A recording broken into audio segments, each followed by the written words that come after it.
cea mai scumpă pe pământ, ce trăiești în al meu gând.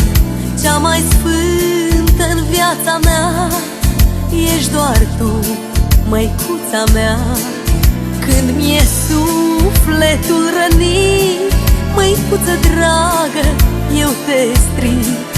Vreau să știi durerea mea, alină-n mamă inima.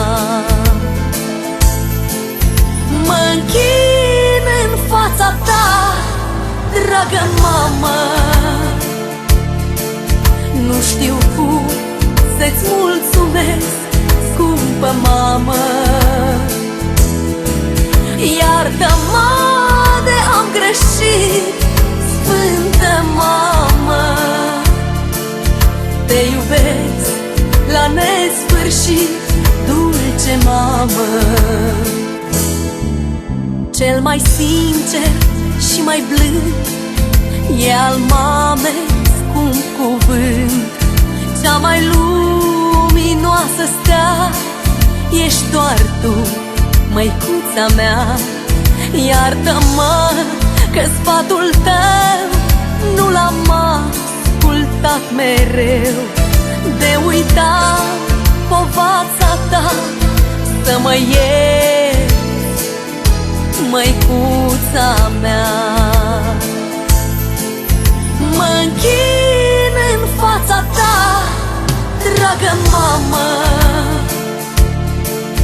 nu știu cum să-ți mulțumesc, scumpă mamă. Iartă-mă de am greșit, sfântă mamă. Te iubesc la nesfârșit, dulce mamă.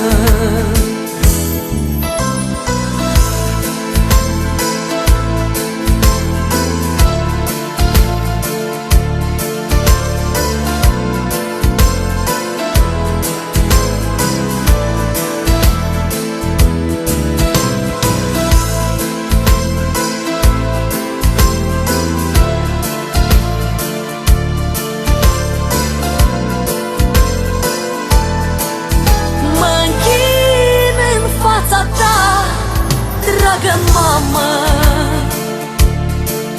nu știu cum să-ți mulțumesc, scumpă mamă. Iartă-mă de am greșit, sfântă mamă. Te iubesc la nesfârșit, dulce mamă. Mă închin în fața ta, dragă mamă,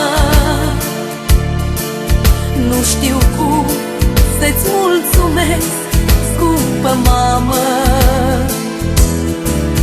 Iartă-mă de am greșit, sfântă